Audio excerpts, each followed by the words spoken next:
Hey everybody, I had a brother the other day ask me, when was the sun darkened back in the day? So I take a preterist view, so I believe that the Great Tribulation happened in the first century. So, Jesus said certain things were going to happen. And one of the things he mentioned was the sun will be darkened. So we need to understand the context of that. I think it's very important to go through these verses, and I'll probably do a series now because I'm seeing that a lot of people aren't matching things up with Old Testament things. So what he basically was doing, what Jesus was saying, was like, you guys are going to get your lights punched out by God. So it's like cosmic smack talk.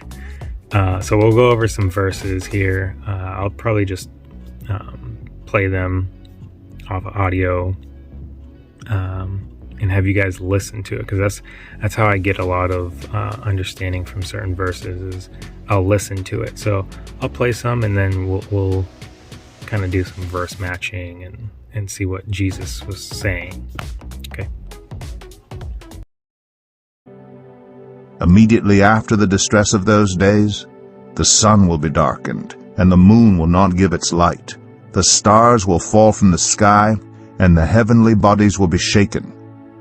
Then will appear the sign of the Son of Man in heaven, and then all the peoples of the earth will mourn when they see the Son of Man coming on the clouds of heaven with power and great glory. So listen to these verses from the Old Testament. It's Isaiah 13, and I'm going to play Isaiah 19. I'll post the verses there, and you can just listen to how God basically was casting judgment on Babylon and Egypt. Terror will seize them, pain and anguish will grip them. They will writhe like a woman in labor. They will look aghast at each other, their faces aflame. See, the day of the Lord is coming, a cruel day with wrath and fierce anger, to make the land desolate and destroy the sinners within it. The stars of heaven and their constellations will not show their light. The rising sun will be darkened, and the moon will not give its light. Isaiah 19, a prophecy against Egypt. See, the Lord rides on a swift cloud and is coming to Egypt. The idols of Egypt tremble before him, and the hearts of the Egyptians melt with fear. I will stir up Egyptian against Egyptian, brother will fight against brother, neighbor against neighbor, city against city, kingdom against kingdom.